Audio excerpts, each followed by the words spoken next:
Welcome to Community Shield, a program brought to you by the Houston Police Department. Thank you so much for watching the program. Today we are live, the Ripley House in the East Side, Baker Ripley. They've opened the doors to host an event that is going to be serving the food vendors, food trucks, these valuable people that are working on the streets selling food. They have been victimized. They have been robbed. They have been a lot of crime has been happening around them. And of course, to answer that, the District Attorney's Office, the Houston Police Department, Harris County Sheriff's Office, and many nonprofit organizations came together so that we can provide a question and answer session. So that's what we're going to be seeing today in Community Shield. And of course, one of the people that got the word out and that was one of the initiators of this, Mr. Esparza. How are you doing, sir? So what got this thing going? Well, thank you so much for HPD to do this great video. Well, about 5-6 months ago, I came out with the idea. I noticed that the food truck business was in danger, and they're very vulnerable for crimes. So when we came out with the idea, we presented it to the DA's office. They loved it, and then we partnership with the Harris County Sheriff's Office, with the Houston Police Department, and some other organizations to let the word out. Don't become a victim of a crime. Report everything that you can see, and that's why we're here today, to inform all the food truck owners how to protect yourself, how do you don't become a target of a crime, and that's one of the reasons we're here today. That's right. Thank you, Mr. Esparza, for having that awesome initiative. Okay? Thank you so much for having us here. I want to thank HPD for allowing us to do that.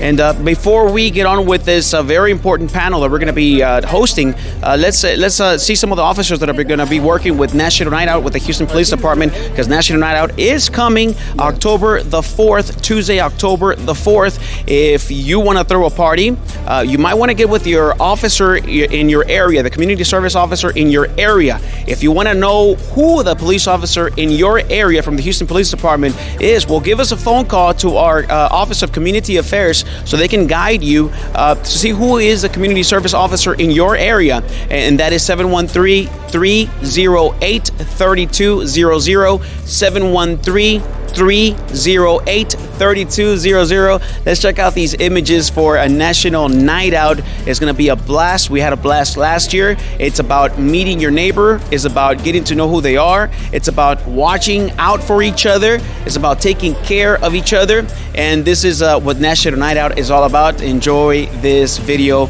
and we'll be right back with this panel and discuss food trucks, safety, how to prevent being a victim of a crime, and who to call, and what the process is when you make a report, charges, and all that good stuff. Stay tuned. I, Sylvester Turner, Mayor of the City of Houston, hereby proudly proclaim October 5, 2021 as the 38th Annual Houston Harris County National Night Out in the City of Houston. Welcome to our National Night Out. We're so happy to see so many faces, friends that we've missed over the last 18 months. It's just good to see people out, get a chance to get to know your neighbors, know who's next door, across the street, and then we just need to bond together even more so now than ever before. Who'd you bring? I think it's a really important event for HPD to be here in the community, letting the community know that it's being protected and they're keeping the neighborhood safe. Thank you very much. Enjoy. Best cakes in town. Life-changing good. Can I take a picture of the two of you? Thank you. Ready? 1, 2, 3. I think it builds trust, really, and that people understand what we're all dealing with when it comes to crime in our communities. But I really think at the heart of it, it builds trust. It's all about us coming together, taking care of one another, loving one another, working through whatever we have in this city. So thank y'all so much for what y'all do for our city. Thank you.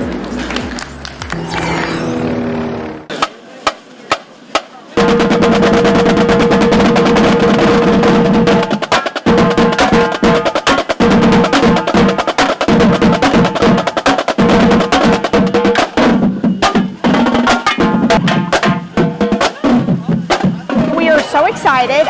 Obviously, it's National Night Out. We've gathered the Water's Edge community. So if you take a look around, you can see kids and neighbors getting to know each other.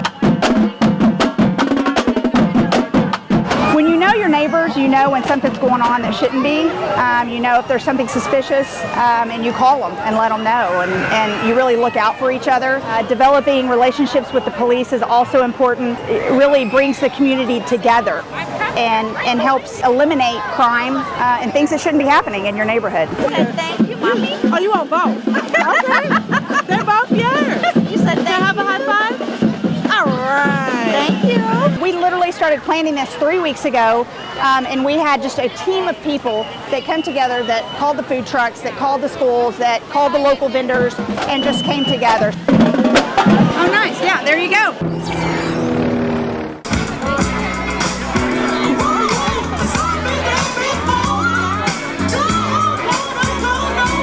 I come from a family where there was a man who was a police officer. He was a deputy sheriff in Florida.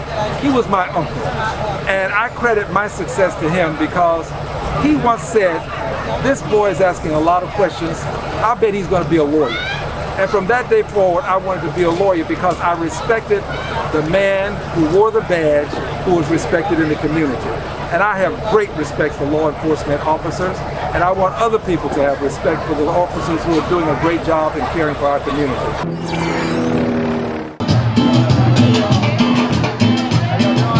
The National Night Out in Gulfton is every year. Of course, last year we didn't have it because of the pandemic. But every year it seems to grow because now they're getting to know that Gulfton is a place to be. Good to see you. I'm here, man. How you been? Good to see you, man. Y'all ready? Come on. Gulfton is basically built of nothing but apartments. We have close to 70,000 residents in 3.4 miles. This is where I started cutting my teeth, and a lot of people don't realize that. We have had so many people, we had to turn some away because of the venue. We don't have enough space. I was born and raised around this area, so I've seen these people do this almost every year. They do it for the community. You know, it shows appreciation to everybody out here. Everybody's out there giving back, man. It's a beautiful thing to watch, you know? Watch people help us. We're not alone out here. Our officers are awesome. They interact with them. The kids love them. They are actually housed on Southwest Freeway between Hillcrop and Westport. They interchange with them. They communicate with them. It's unbelievable.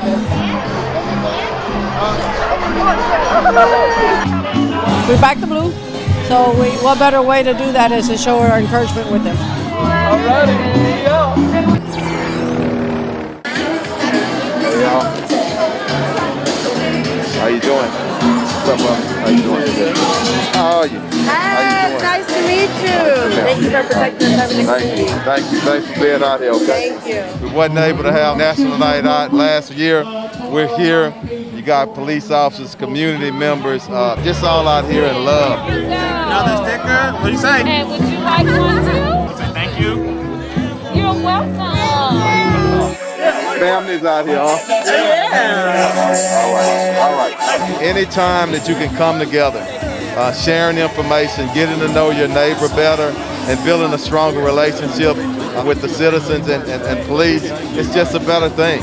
How y'all doing? Good to see y'all. National Night Out is so important because it's a time where all of our community members can come together in fellowship, and we can say to anybody who's out here trying to do harm or commit violence against us, we're going to stand strong and we're going to stand together to keep our community safe because we are one safe Houston.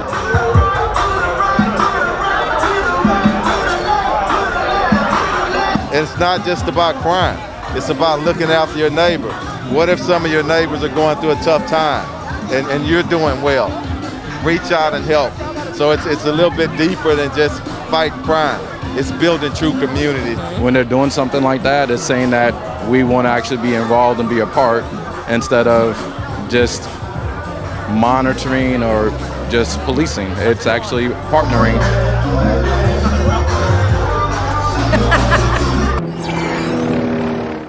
But this is called National Night Out. What the heck? What is that? What is that? Anybody know what that is? National Night Out. Well, what it is the neighbors come out of their homes and all of our law enforcement come out and they each say thank you to each other. The neighbors say thank you, the police say thank you, because the only way we can work together is we work together. How about that? It is long overdue after suffering from COVID to be back out again for National Night Out. It really is an opportunity for neighbors to be concerned about neighbors. Here, they're playing football, basketball, and the kids are just everywhere. Isn't it good for them to see our law enforcement officers out with the people? And here they are tonight. So, anything you need, you call the Pleasantville folk and they'll call me, okay? Yes, sir. All right. Thank you all very much. Thank you.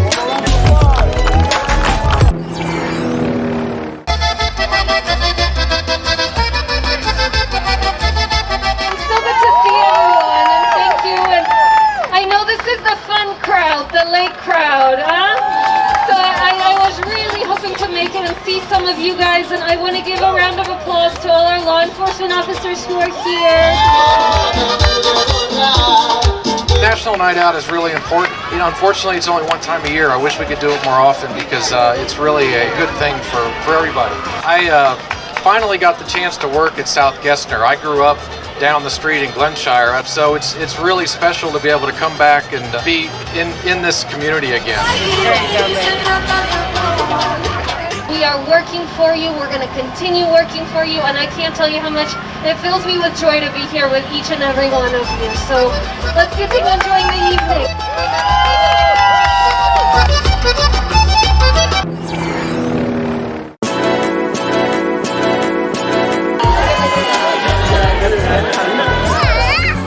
John Walton, come on up your pie. Here in the North Houston District, this is our 4th year doing this. We had a year where we missed COVID, had gotten pretty good at it for the first 3 or 4 years. This one was a little bit harder to get ramped back up, but we start planning this 6 months out, trying to make sure our partners are involved. How y'all doing? And everybody's ready to go. To serve the residents of District B, Greens Point. And it turns out to be a great night.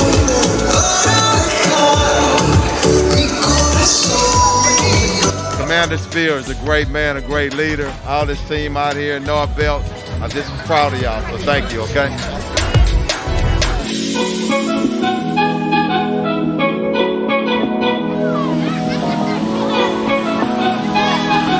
All right.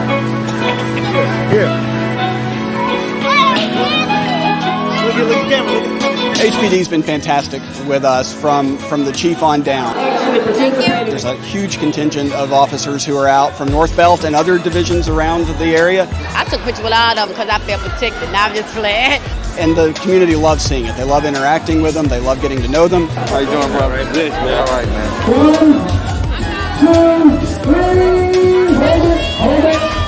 It's really great. We appreciate it.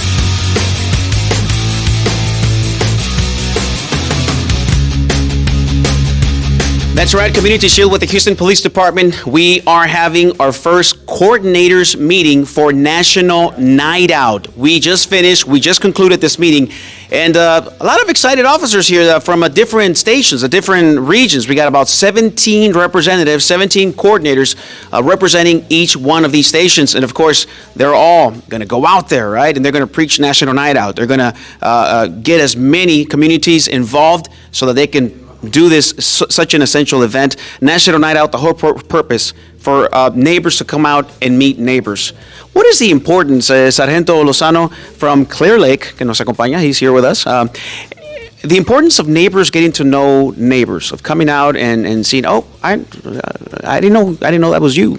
Yeah. Well, the most important part is you're more likely to help somebody you know. If you don't know your neighbor, you probably won't get involved. If you develop a relationship with your neighbor, you're more likely to call the police, be a witness, or do what you got to do to protect your neighbor, protect your friends, protect your family. So that's the whole point of this: get to know your neighbor so you can know who you're helping, and chances are they're going to help you if you help them. That's right. I've seen people call 911. I've seen people, they see these suspicious activities happening outside their house. People that I've never seen before, parking and opening the garage door and putting things inside the car. The neighbor calls the police because they do not recognize these people. And some burglars have been actually stopped at that point. That is correct. That is correct.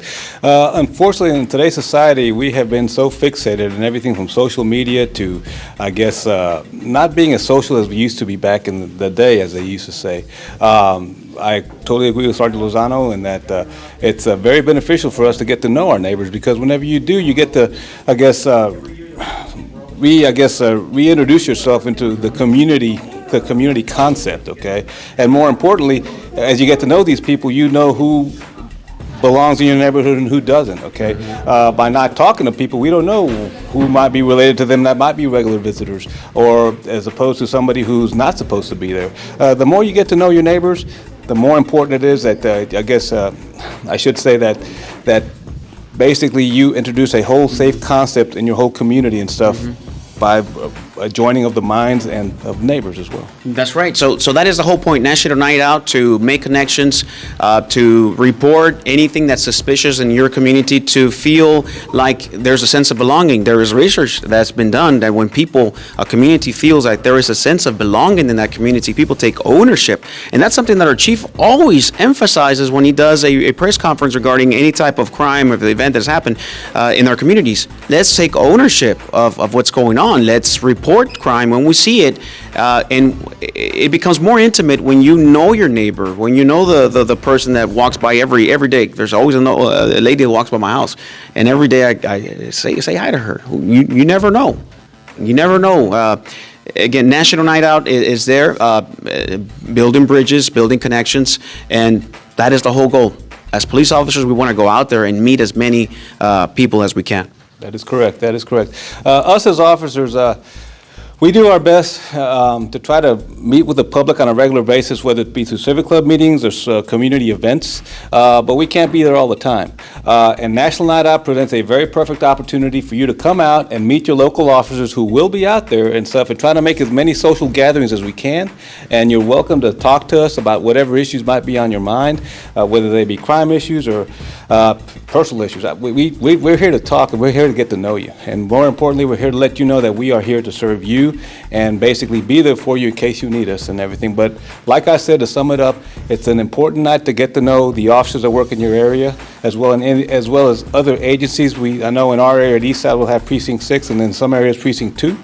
They'll be out there with us as well. So we welcome you to come out there and just meet us on that special night. There you go. All right, Sargento?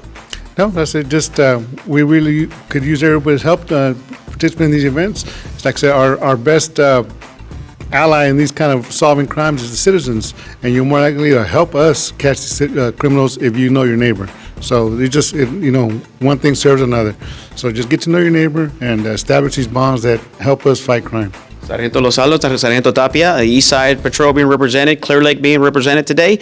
If you want to find out who is or what officer is representing your area with the Houston Police Department, you can always call our line for the Community Affairs at 713-308-3200, 713-308-3200, and discover who is your officer in your area. Maybe you want to host something. Maybe this is your first time. We would love to visit you in National Night Out. And again, continue to build bridges. The number 713-308-3200. Now we go with this very important message from Chief Peña with the Houston Fire Department. And right after that important message, we're going to head into this panel discussion to talk about the safety, the issues that food vendors, these truck vendings, have to go through. So we're going to have Kim Ogg district attorney, answering a lot of questions. We're going to have also many of her staff there, and of course HPD. We have Assistant Chief Garcia. We have Officer Rafael Pantoja, and many more. It's going to be very interesting and informative. I ask you to share the program right now, share it with your friends, and let everybody know that the Houston Police Department has a most unique television program that airs every single Wednesday at 3 o'clock. Let's take it to Chief Peña with the Houston Fire Department. Good afternoon. My name is Sam Peña. I'm the fire chief for the city of Houston. I just want to remind everyone as the summer kicks in and we look for ways to cool off from this heat, and we take our kids to the pools, that there are some safety considerations for you to keep in mind. It doesn't take much for a tragedy to occur. The drownings are quick and deadly. In 20 to 30 seconds, a tragedy can strike. So please be cautious of that. Be mindful that we need to keep an eye on our kids, whether it's in a pool, whether it's in a bathtub, in a sink. Tragedy can strike at any moment. So again, we want to have a nice, relaxing, and enjoyable summer, but also a safe summer. In addition to that, the number of fires has gone up. With this drought, with this lack of rain, we're seeing a number of fires, especially in the homes. And we want to remind you that the Houston Fire Department has a smoke detector program. The smoke detector provides early warning, and it helps in alerting people that there is danger, that there is something going on in the house, and so they can make an escape. So I want to remind you that if you need a smoke detector, that you can call the Houston Fire Department at 832-394-6633, or go to our website and request a smoke detector. Our firefighters will schedule something to go out and install one of these to you. So have a safe summer. Soy Kim Ogg, Jefe del Harris County. I'm Kim Ogg, District Attorney, Harris County. Welcome, bienvenidos.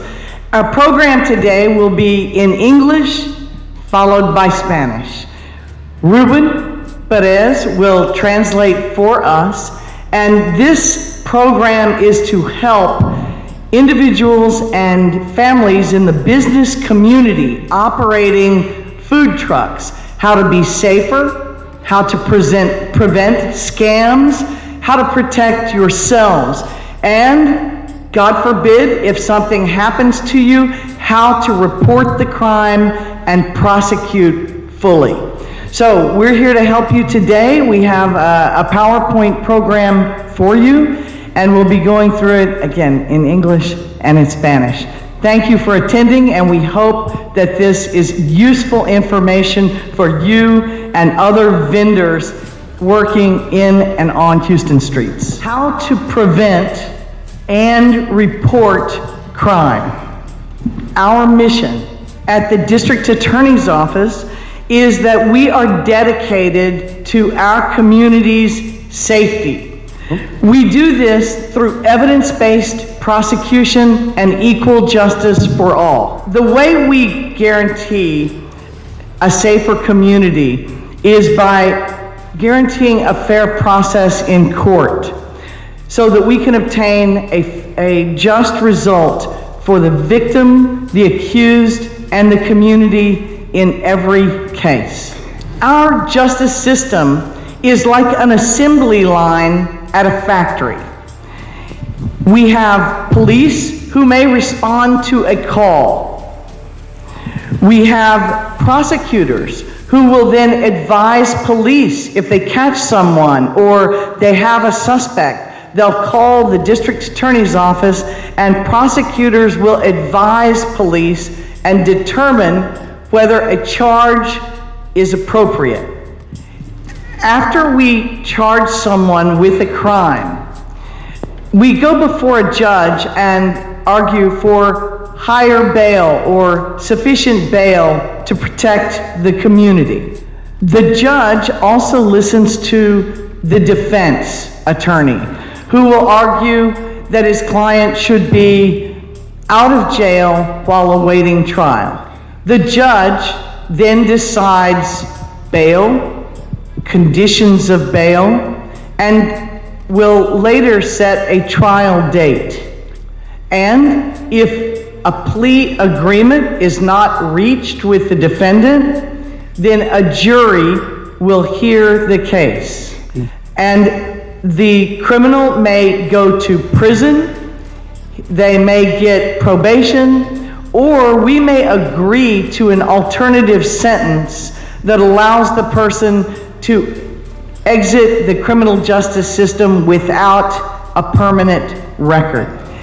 The system looks like a floor plan, right? Or architectural design, but it's really a map of what we just explained, the assembly line of the system. So we'll each explain different parts now of this system. Crimes begin with criminals. Someone does something to another person or to another person's property. And then the victim calls the police. The call for help will lead to an investigation, and you will be making a police report with either the Sheriff's Department, the Houston Police Department, or a constable's office. If you're working in a small city surrounding Houston or inside Houston, like Pasadena or Deer Park, you will report a crime to their police department. And the report will be given at a time that depends on the criminal. For example, if the criminal is caught at the scene, then the whole court process will begin because the police officer will take the offender to jail. But if the suspect gets away and flees, then there will be an investigation to try and identify the suspect, gather evidence to prove their identification, and then the police would approach the district attorney's office for charges once someone is identified. And now we'll ask Officer Robles to discuss the reporting process. Thank you for the invitation to be here today. On behalf of Chief of Police Troy Finn of the Houston Police Department, it's always a good day to be here with the community. Thank you for being here also for this important topic that we're going to discuss today. So as the DA said this morning just now, it's a process. So if you find yourself a victim of a crime, such as a robbery or a theft at your place of business, at your food truck, there's a process that takes place, and one of the first things that you're going to come in contact with during this process is going to be the police officer. So you're going to call the police, 911. The police officer is going to arrive at your location. It is very important for you as a reportee, as a complainant, as the owner of this business, to get all the information that you can so we can allow us to investigate and see if we can find the person or the persons that are responsible for committing this crime. So one of the first things, the most important thing you can do is first of all, is call. We get a lot of information that people won't call the police because of a number of factors. One of the most important, one of the factors that we see is that they don't want to call because they're illegal here in the country.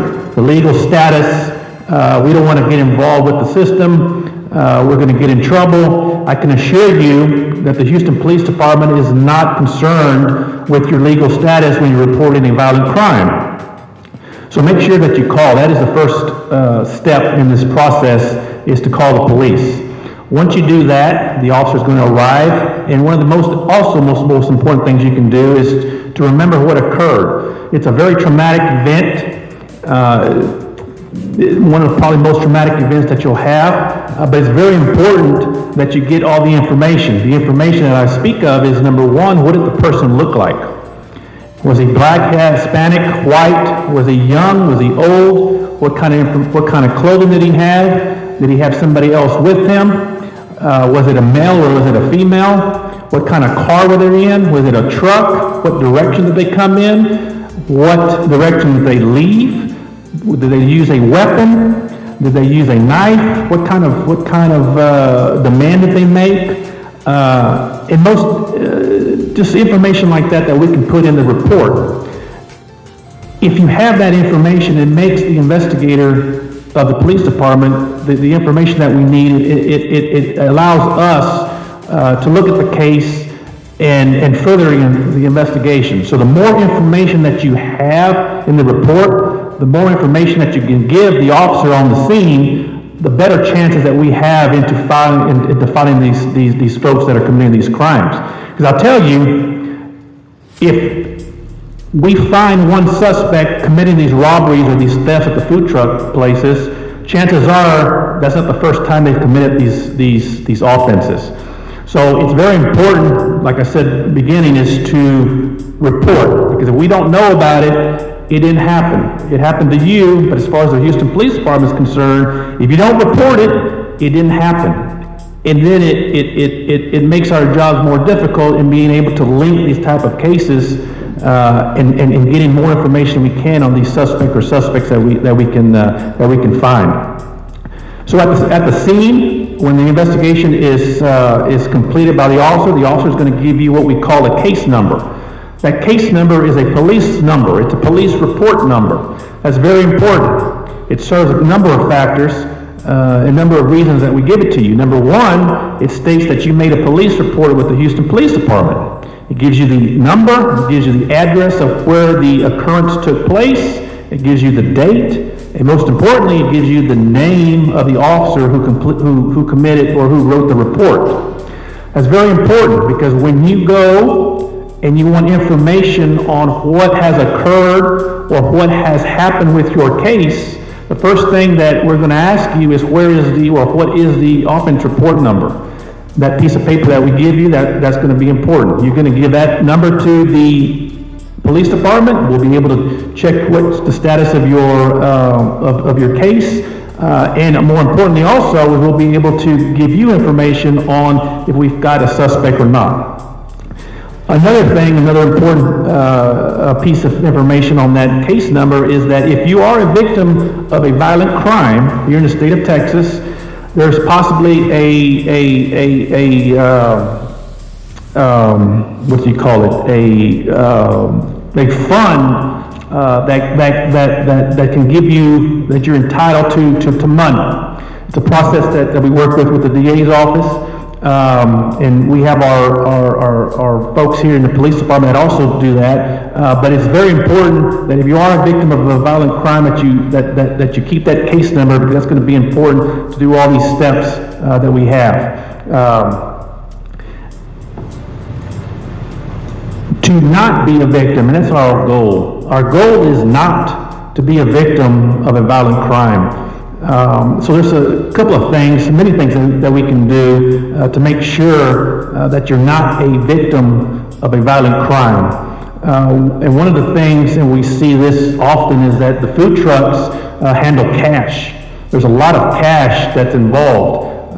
Most of them won't handle credit cards. The suspects, the crooks, know that people go to these businesses and they're handling cash, so it appears to be a good target or a rich environment to get cash. So one of the things that we want to encourage you to do as an owner is to keep or to minimize the amount of cash that you have at these places of a business. Open up a bank account. If you don't have a bank account, make sure that you open one up. In some cases, we found that the Social Security number that's required to open up a bank account, that's waived by some of these banks, as long as you have other identifications. So that shouldn't be an issue of you getting a checking account, okay? Also, some of the things that we would recommend is using the phone as a tool, the apps. The cash apps, the cashless apps that are out there that you can utilize and maybe do some of your business and minimize the cash that goes through your business, and not be such a target for having so much money in your place of business. So these apps are really something that you may want to think about. Also, what we find also when we get cases like this sometimes is that sometimes it's better to be a witness. If you are a victim of a crime, if the suspect or suspects are asking for property or for money, most of the time, if not all the time, give them the money. Give them what they're asking. It's better to lose property than to be hurt or worse. And it gives us a chance to help you with these cases instead of you getting involved, because we don't want to see anybody hurt. And so that's what we would recommend you to do. Once officers are responding to a call and they're going to gather information, it's very, very important with your role as an owner and employee that you make sure all of the witnesses who saw something stay there. I understand people get afraid, they don't want to be involved, they just want to move on with their lives, but it's very, very important that we have their information. Because if we have their information now, then the officers can talk to them now. And that is important because the officers' next step is to call our office, the district attorney's office. And they're going to present all of the evidence that they have seen and that they've heard. And it is that point that we decide whether we have enough evidence to move forward and pursue criminal charges. Once the officer calls us, he'll tell us about the facts of the case. And if the suspect is on scene, then they will be arrested at that moment. If they're not on scene, then the officers will issue a warrant for their arrest. If we decide that there's just not enough evidence to move forward with criminal charges, then the suspect is going to go free. So it is important that they know all of the information that you can provide, and please encourage employees to let them know that we do everything to try to keep everyone safe during this process. And that is important, yes. We can request bond conditions that the defendant cannot contact the victim in the case. And that's very important because we want you to know that we're considering your safety. If that person does try to contact the victim, then we can press additional charges. So those are steps that we're making to make sure that you feel comfortable with the process. Go ahead. So once the case is assigned to a court and a prosecutor, that prosecutor will be in touch with you. They're going to call the listed victim of the case, and they're going to see how you're doing, and they're going to ask you what punishment you feel is appropriate. Oftentimes, if it's been a traumatic event, you're going to feel very strongly about it. Sometimes folks don't feel anything about a case, they just talk to us. One thing people feel very strongly about is if they've had items or money stolen. In that case, they can request restitution. We're going to try to get you your restitution back if you've had money stolen.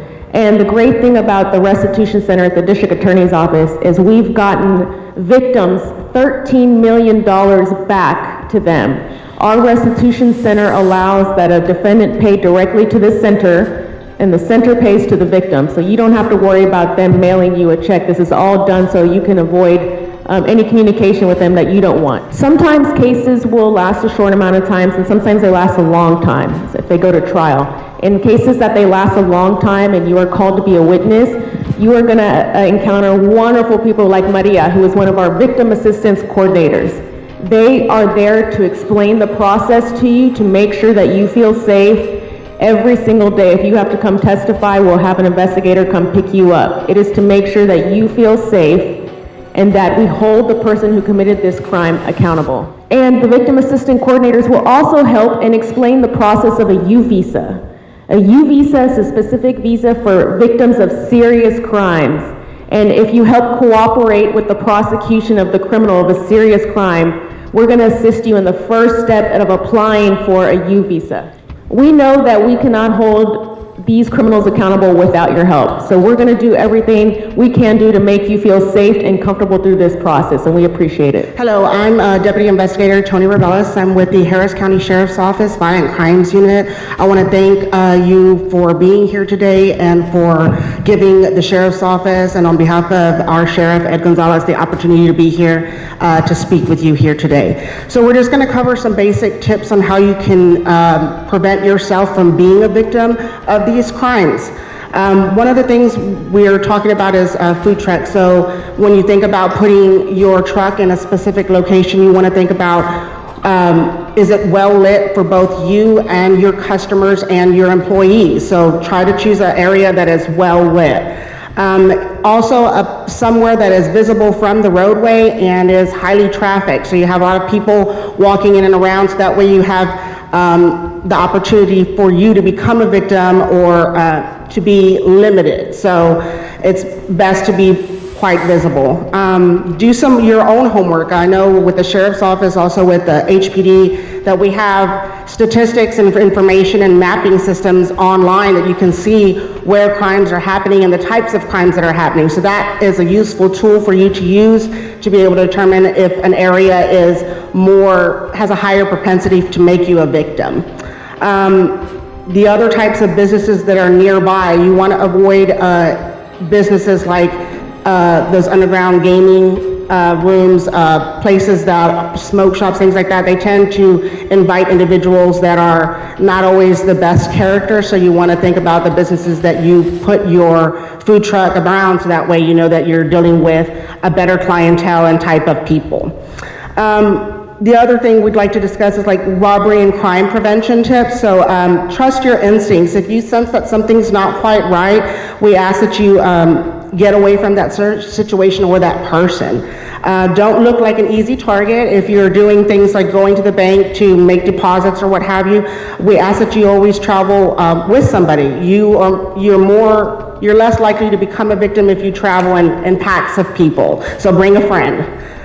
Be observant, don't walk around. One of the things that we tend to find with a lot of our victims is they're too busy in their phone. I know everybody likes their phone, but when you're doing something important or you're doing something with relation to finances or money, please pay attention, put it down, put it in your pocket. It's not something that's worth risking your life over. So pay attention to your surroundings because it's very important. You don't want to make yourself a victim. Walk or stay in well-lit areas, have plenty of lighting, avoid trying to take a shortcut just because it's going to save you a couple of minutes. We also, HPD touched on it as well, and I'm going to reiterate it again, dealing in cash-based systems only. That is just not something that is a good idea. It makes you more of a victim because a lot of our food trucks, you'll put signage specifically on there that says cash only. They know that you carry cash and that there's large amounts of it because everybody is paying in cash. So we're really encouraging you to open up bank accounts. A lot of banks don't require certain documents. You just talk to a banking company. You can find a way to get a bank account open and use some of these, we're always on our phones, go ahead and use some of these systems that are set up, Zelle, Venmo, PayPal. There are so many different types of cashless systems that you can use that you can accept your payment and get away from using cash. That way it just goes straight into your bank account and you don't have to worry about somebody giving you a fake $20 bill or things like that. That's another way you can be a victim. When you're preparing your schedule, try to do it with your safety in mind, especially when it comes to dealing with banks. Make sure that that's going to be your last stop of the day. So if you're, that would be your last stop because from there you go straight home. Pay attention when you're driving home. Make sure that nobody is following you, that a vehicle that you saw in the bank 2 minutes ago is now following you home. If you feel that somebody is doing that, we encourage you to call 911, stay on the line. If you can find your nearest police station, go there. If not, continue to drive. Do not bring them to your house until somebody, till a deputy catches up to you and finds your location so they can make a stop on that vehicle if you're concerned that you may be a victim. Social media tips that we have is when you're dealing with outside of food trucks, when a lot of other things that we notice people become victims of crimes is when they're trying to sell something online, whether it's selling items and one of the things we discussed was trying to purchase a food truck itself. You'll find that people are willing to offer you the sun and the moon and the stars, but they won't. They're just there trying to scam you out of money. So be careful with the individuals that you're dealing with. If you're going to meet them at a specific location, try to choose a police station. Some of the police stations actually have little areas that are marked off specifically for transactions. That's way it can be covered and documented on camera. When you're making communications with these individuals, a lot of the other things we've noticed is that as soon as they are about to meet up with you or immediately after the transaction is concluded, they delete the whole entire communication that you had on these different social media sites. So if you can, before you meet up, take screenshots. So that way you can save all the information. Try to get as much information from these individuals as possible. Ask questions. If they don't want to answer or they're being, evasive with answering those questions, it's probably for a reason. They're looking to make you a victim.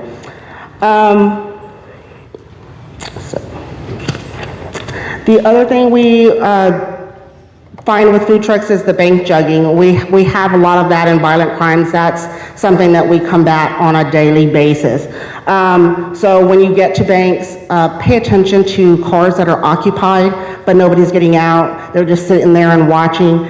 Conceal your money before you leave the bank. If you are going to make a deposit or a withdrawal, we ask to try not to carry anything that's obvious that that's what you're doing. A lot of people like to carry the little money bags and such, or briefcases. Try to conceal that on your person if at all possible, so that way they don't know what it is you're going in there for. Watch for people following you. Again, if you think you're being targeted, we ask that you call 911 and keep a dispatcher on the phone until somebody reaches your location. Again, save the bank trip for your last stop of the day, and just be observant and vigilant. Your safety is what's most important to us, and we really want to prevent you from being a victim. So we're doing everything on our part. We ask that you please report these incidences to us. That's one of the biggest things, and to continue to cooperate with the investigation afterwards. One of the biggest things that we have a problem with is once we are going through an investigation, we can't get people to call us back or answer the phone, or they're scared and they don't want to participate in photographic arrays and stuff. We do everything possible in our power to make it a safe reporting for you. We will meet you in an alternate location. We can have you come to our office. If you don't feel comfortable doing it then and there, you can always go home and call us and report it if that's what you feel you need to do for your safety. We, as investigators, will follow up and connect the necessary evidence that we need. We'll go back and talk to the businesses in the area and collect cameras, video surveillance, and things of that sort. So I hope this has been helpful for you. And there's a whole lot of information that has been given out today, and well, this is the moment that we're going to open up for questions. If you have any questions, if tiene alguna pregunta, ¿cómo se llama usted? Brittany. Okay, Brittany, go ahead. So I have two questions. One of them, I want to piggyback off of what she said. So she said that she was, I don't know if we understood her, Miss Kim, but basically she was robbed, and then the officer that came to her was like, you called me just because you got robbed of like a minor materialistic thing. Okay, but like what would you suggest to, like how would we go about that if we encountered an officer who wasn't very helpful? Like what do we do? We're public servants. We're not paid to give our opinion or express our opinions about what is happening. We're there to serve the public, and if someone wants to do a report for a minor accident, where now we're not really obligated, if they want it, you have to do the report. If they want to report a gas tank that's been stolen, you have to do the report. And if you feel that that officer behaved with a lack of professionalism, you have every right to initiate an internal affairs complaint. Because we don't pay officers to behave that way. We pay them to be professionals. We pay them to serve the public. That's why we're here. Additionally, we begin with the case number. There's always two sides to a story. If an officer fails to give you a case number, that's a problem. It's very hard for us then to see what happened. But there's a statute of limitations. A person can be charged for robbery or fraud or theft for several years beyond the time of the crime. The limitations depend on the type of offense. The more serious the type of offense, the longer time law enforcement has to investigate, arrest, and prosecute. So even though one officer may not handle it perfectly, and we're sorry about that, we are public servants too. Our lawyers, sometimes people will say, well, they weren't nice, or they dismissed the case, and let me say, everybody's not perfect, but we're trying, and the best thing you can do for you and for that employee is to report it.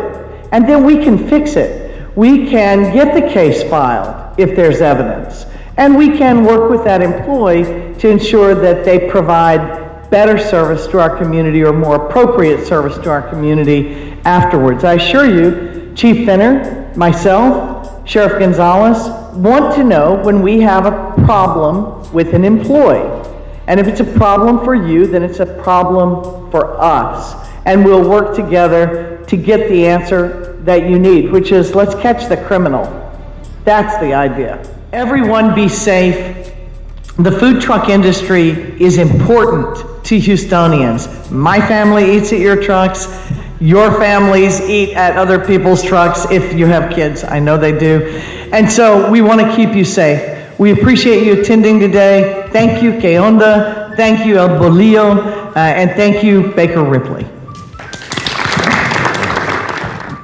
Muchísimas gracias, and I want to thank the District Attorney's Office and Kim Hub Administration for making this event. I also like to thank the Harris County Sheriff's Office for being here, Houston Police Department for being here. I also like to thank Baker Ripley for giving the opportunity to be here today. Also want to thank El Bolillo Bakery, Que Onda Magazine. It was a great event. Muchísimas gracias por venir. Fue un placer tenerlos ustedes desde el Departamento de la Fiscalía de Kim Hall, del Departamento de Policía de Houston Police Department y el Departamento de Harris County. Fue un placer tenerlos. Fueron unas grandes preguntas que hicieron ustedes. Vamos a continuar tratar de hacer más eventos para que ustedes estén informados y no sean víctimas de crimen. Pero muchísimas gracias. Va a haber comida. Tenemos aquí comida para que se queden a comer. Cortesía del Bolillo Bakery. Thank you guys from Bolillo Bakery. Y aquí estamos. Muchísimas gracias. Thank you, RDA Kim Hall, for this great event. Thank you.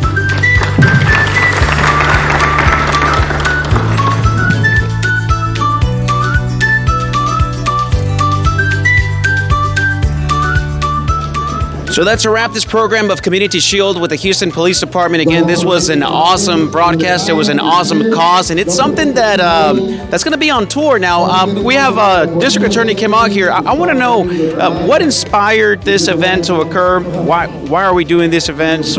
What is the importance? The attacks on food truck owners and operators are at an unprecedented high. It's out of control, and we have to help our business owners and operators know how to fight back. To do that, they need the police department. So number one, report. Number two, make sure you give us as much information as possible so that the DA's office can prosecute the criminals that the police catch. We're going to win this war on crime. We're going to start with food truck owners in the restaurant industry because you all are out on the street and at the highest risk. Thank you for what you contribute to our community, and look for our help when you report. Stay safe. And that's one of those things, the DA, that we found in this whole meeting, that there was so many people out there that said, I don't want to report, I'm afraid to report, or I've reported once but nothing happened. And again, we walked with the people through the process of, if there is a report that they try to make and somebody didn't do their job, that there's consequences. There's people that we can take your complaints to. There is a internal affairs investigation that can be opened up if you call the police for a report and it's not taken into importance. So it's important for us to know the crime trends, where these events are happening, so that we can develop a trend with a suspect, and we can maybe find this suspect even if we have very little information. You know, we're a team. The police are going to respond when you call. If they don't want to make a report, ask for a supervisor. That's what I learned today. When the police call the DA's office, if the DAs reject the charges, or that's what you're told, call our office back. We can confirm that. It may simply be an incomplete investigation where officers need more information. So work with us and we'll work with you to improve everyone's safety. We appreciate what food trucks do for our workforce. They provide good, inexpensive, healthy meals. And in response, I think they deserve the same protection that everyone else gets. So let's pull together and let's help make our food truck operators and owners safer out there. That's right. Thank you so much. As we continue this journey, we're going to let you know when there's a next talk, and of course, so you can attend. If you have any questions, we'll attend to those questions. Again, the Community Shield with the Houston Police Department. Thank you so much. Thank you so much. You're awesome. Thank you. Thank you.